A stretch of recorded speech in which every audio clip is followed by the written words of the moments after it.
miał napisać do Ilona Muska. Ja, tego od Tesli, tego od Xa, dawnego Twittera, znamy, ja, były doradca Donalda Trumpa. Już nie.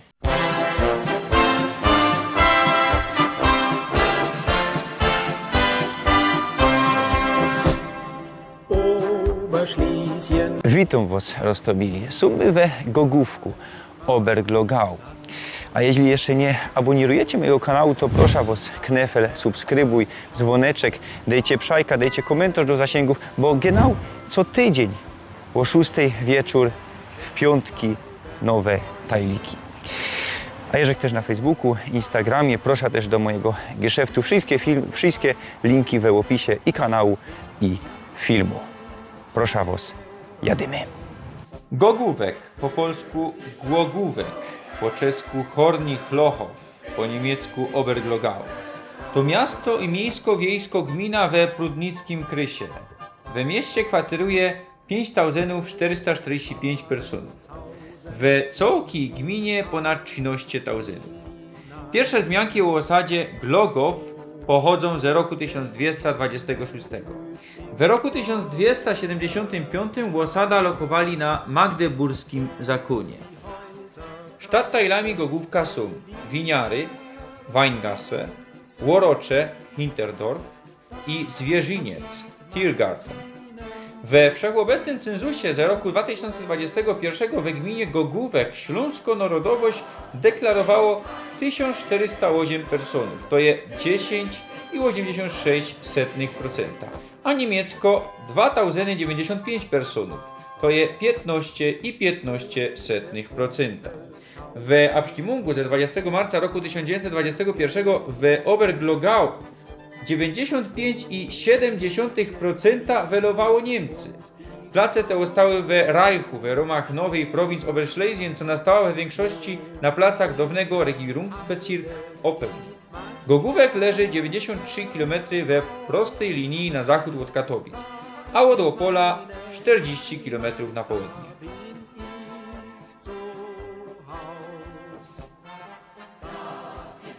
Za kamerą dzisiaj Weronika, ze mną Bruno, mój synek, a genau na szczotku ringu stoi Rathaus. Tak jak to we richtig średniowiecznym mieście lokowanym na magdeburskim zakonie.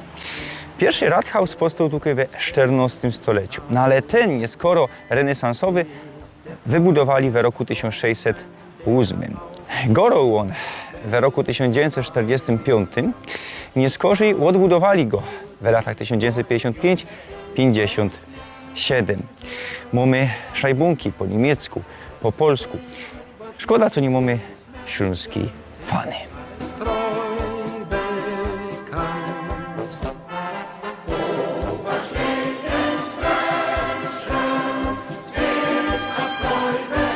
Są we farnym kościele świętego Bartłomieja Apostoła.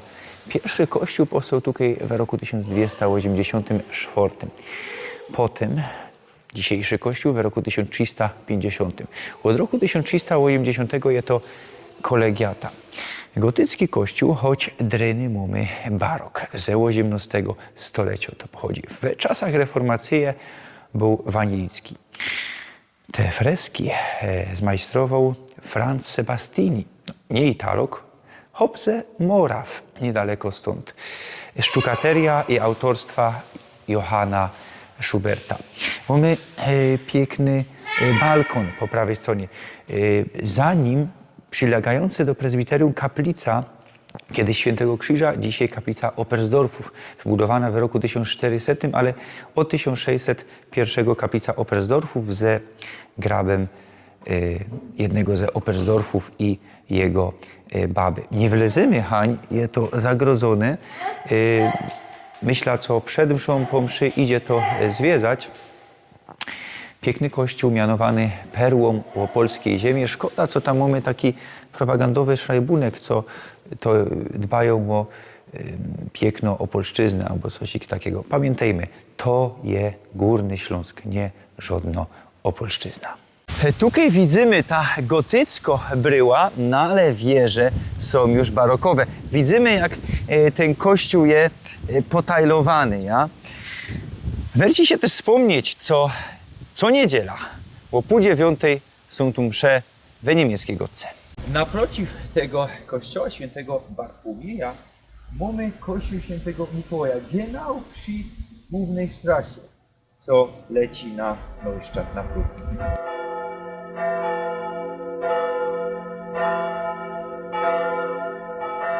Przy drugim kraju ringu mamy drugi kościół, też stary.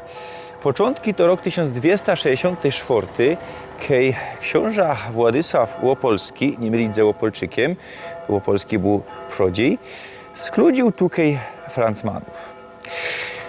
No i wybudowali też klasztor, potem to było niszczone, odbudowywane, przebudowywane. Dzisiaj, jako widzimy, kościół, jako też klasztor, ma barokowy styl. Francmany były tutaj do roku 1810, nie skorzy we Prusach mamy kasata klasztorów, a warto się jeszcze wspomnieć, co dryny też mamy tutaj sztukaterię i freski Sebastianiego i Schuberta. Dryny mamy też kaplica loretańską z figurą Matki Boskiej Loretańskiej z roku 1630. Francmany wróciły tutaj w roku 1963 i do Teroski reskirują tutaj w tej farności. Kaplica Bożego Grobu. Po prawej stronie mamy klasztor Francmanów, co żech wam pokazywał. Tutaj mamy pałac, za chwilę tam będziemy. No a tutaj ta kaplica. Rok 1634, ufundowana od Georga III Oberstdorfa, tak jak loretańska kaplica. W roku 1714 remontowano, przebudowywano, a w 1822 zgorała, no i potem kiedy gorała ją odbudowywali. Nadali jej neogotycki styl, choć też nawiązywali do barokowego pierwowzoru. Mamy jeszcze rok 1985 tutaj szajbnięte, choć w nocce mamy 98 i podane je, co kaplica renowowali i konsekrowali. Jest to jedna ze 3 kaplic dzisiaj w Rzeczpospolitej Polskiej, jedna ze 3 kaplic Bożego Grobu, co wolno se stoi. No bo mamy jeszcze insze, co są częścią jakiegoś kompleksu. Za mną pałac. Pierwszy zamek powstał tu na przełomie XIII i XIV stulecia. Ja powiedział pałac, choć Markus Bączkowic powiedział mi, co po śląsku na pałac powinniśmy go dać zamek. No a jako go dać na zamek? Burg, gród,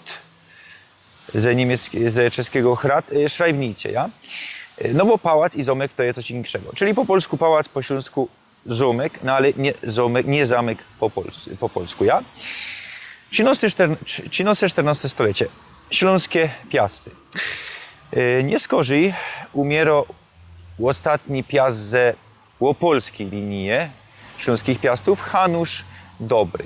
No i na krótko przejmują to Cedlicowie.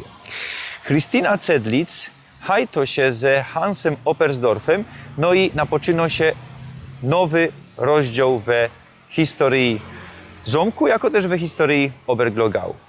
Oberstdorfowie reskirują tutaj od roku 1561 do roku 1945. Kiedy był we kościele, to słyszał, że tam jakoś łokluzoczka go dała, co był przechód między zamkiem a kościołem, tym kościołem Francmanów, i na chórze Oberstdorfowie słuchali mszy. Jak przechodzili do komunii? No nie przechodzili, bo, znaczy za kiedy ja, no ale nie zawdy ta komunia była, no ale nie zawdy nieco niedziela przystępowali wierni.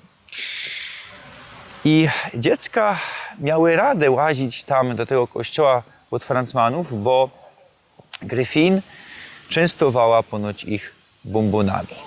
Od razu po przejęciu grodu Hans Oberstdorf zaczął go przebudowywać. Tak richtig rozwalił gotycki burg, no i wybudował trójskrzydłowy, renesansowy zamek. Bez 10 lat to majstrował.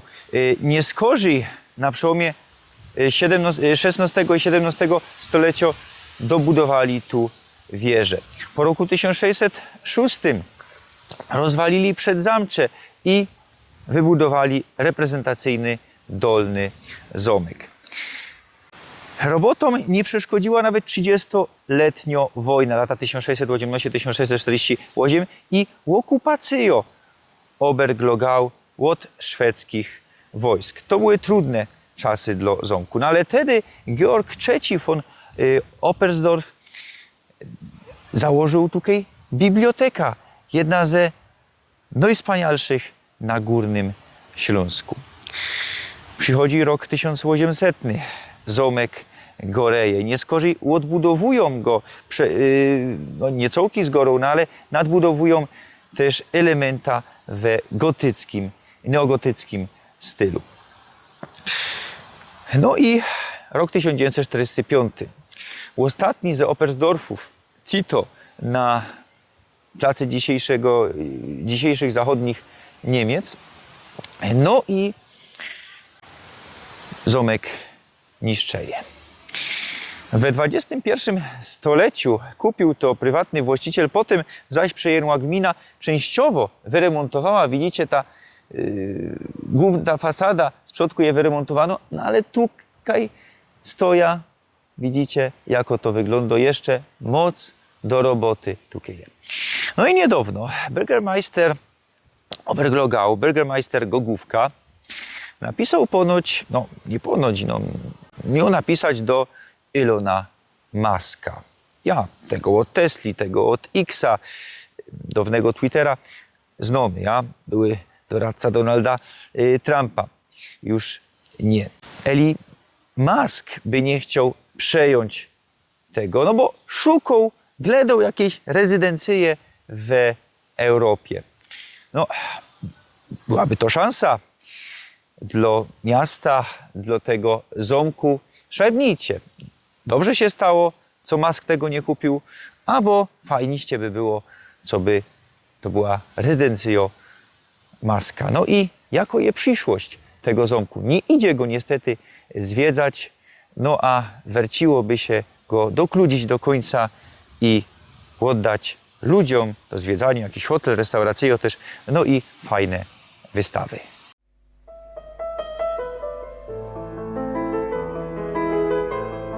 Tutaj przy zamkowej bramie mamy dynkmal, taki kamień i tabula. Powstało to w roku 1955.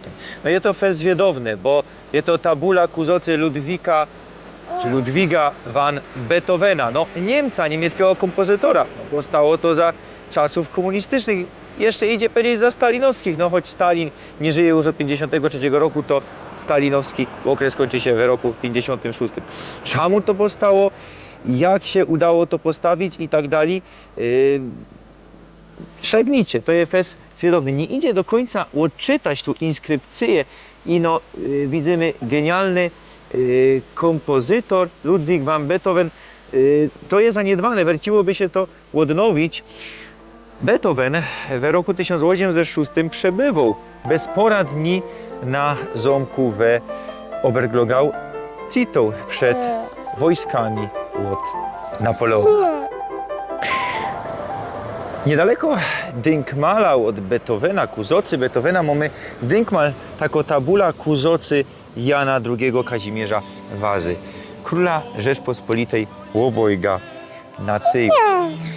Ja, słuchajcie, co on tu robił? No, mamy szwedzki potop. No, nie tutaj na Śląsku, bo Śląsk nie przynależał wtedy do Polski, no ale w Rzeczpospolitej, w Polsce i Litwie. Lata 1655-1660. No i co robi król? Tak notabene jeden z najgorszych królów w historii całej Polski. On Cito zamiast zostać kaj Cito, no za granica, a Śląsk graniczy ze Rzeczpospolitą.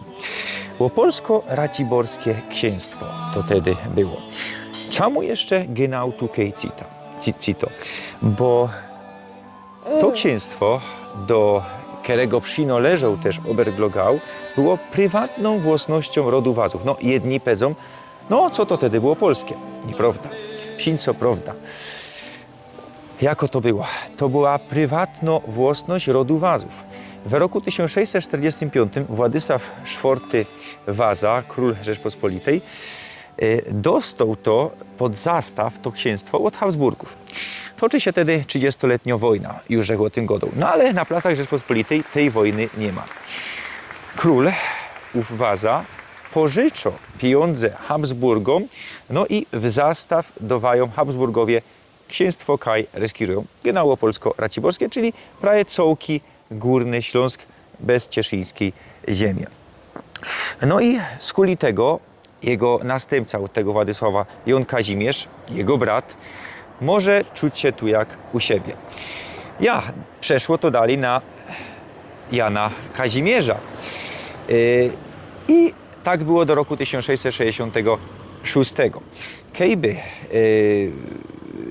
to dalej było kejby Habsburgi nie spłaciły długu, no bo w 1666 spłaciły, no to przelazłoby to nie na kolejnego króla, czyli Michała Korybuta-Wiśniowieckiego, a na kolejnego przedstawiciela rodu Wazów.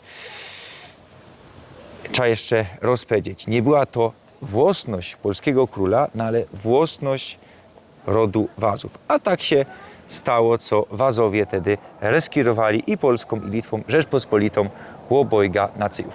No i w tym roku 1655 Jon Kazimierz na 2 miesiące się tu schronił, potem wrócił do domu, razem ze swoją babą tutaj przebywał, no i ze 1800 personami, całkiem dworem. Toż taką jest historią.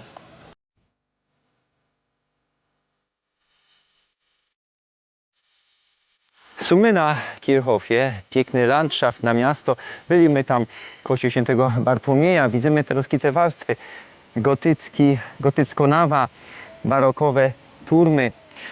No a na Kirchhofie też mamy kościół, piękny ze pruskiego muru, wybudowany w roku 1705 ku zocy świętej Barburki, dzisiaj pod wezwaniem świętego Krzyża.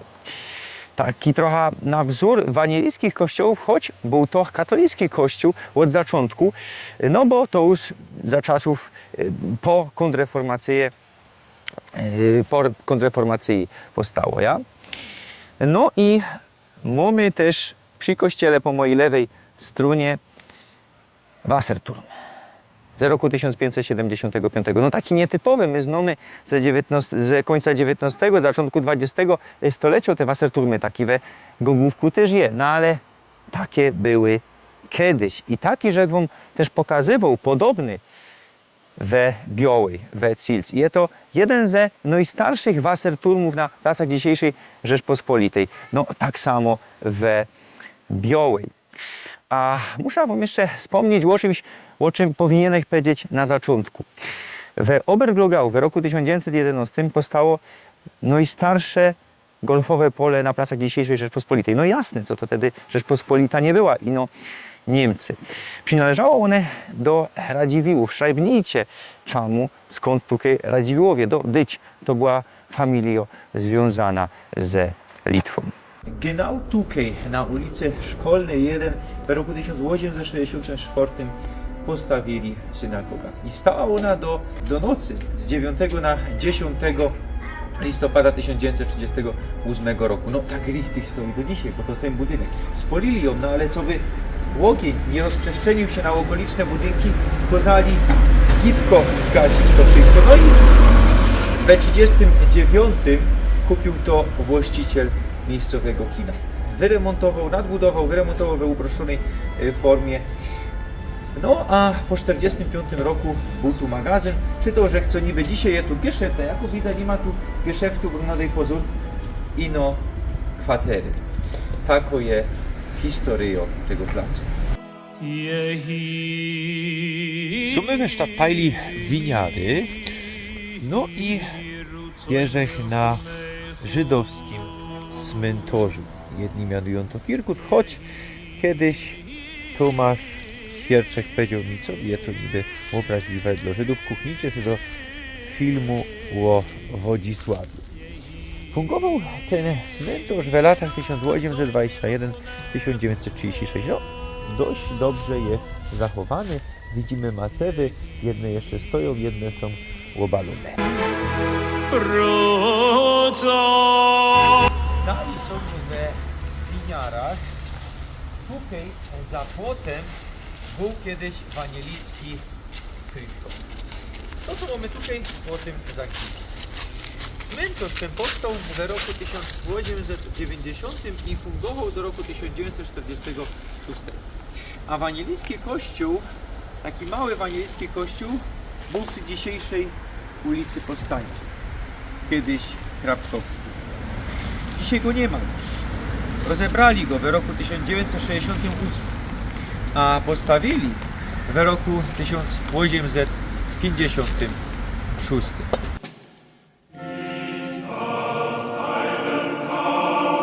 Tutaj mamy cmentarz niemieckich wojowów. No myślę, że też Ślązoków, no ale byli we niemieckim wojsku. We Wehrmachcie. Polegli w roku 1945 tutaj w okolicy, kiedy było oblężenie od Czerwonej Armii. No i mamy tutaj krzyż po niemiecku Schreibunek zum Gedenken an die im Zweiten Weltkrieg gefallenen deutschen Soldaten halten die ewige Ruhe. No i mamy Kiercki. Kiercki też mamy przy krzyżach, na grabach, widać co ktoś tu, bo mamy Kiercka, co się poli, ludzie tutaj przyłażą, żywy ogień, nie jakieś świecidełko. No i mamy też Kiercka ze Śląskiej Ferajny. Kiercka ze Śląskiej Ferajny, działamy tam ze Śląską Ferajną, obejrzyjcie, Peter Langer i kompanio tutaj była. Ja tutaj nie był, myślę co na Halle Heilige, jak oni to jeżdżą na wszystkich świętych, jak to Peter Godo, myślę co byli. Schreibnicie, Peter Schreibni, albo kto to oglądał, kto był zoca, co tutaj przyjeżdżacie, co oddawacie zoca tym naszym soldatom i ze pierwszej, i ze drugiej wojny, i ze wojny prusko-francuskiej, takich pozostałości je mało, tych malów, no ale też są. No i mamy też tam tabula wszystkich, co polegli. Mamy to wszystko wypisane. No a dalej, jeszcze więcej dalej, tu mamy taki w ogóle samotny grad, ja po lewej zajcie, tutaj przy jednym mamy jeszcze zdjęte co ja, a tutaj mamy trybunę pamięci wdownych pomieszkańców Racławic Śląskich, Rasselwitz. I po niemiecku mamy napisane i po polsku, co stracili żywobycie podczas I światowej wojny. Myślę, co to jest element oryginalnego dymchwala, ino nie widać nic, co tu jest szragnięte. Widać ino żeleźny krzyż. Werciłoby się to odnowić. Rozumieli, to tyle na dzisiaj. Widzimy się za tydzień. Pamiętajcie jeszcze raz co tydzień o 6 na wieczór nowe tajliki. Kupcie sobie coś w geszefcie, wspomożecie ten kanał. No i roztopierzajcie. Joto kręca we wrześniu, premiera chyba tego będzie kaś w listopadzie. No i widzimy się, jak już Rzech powiedział, pysk.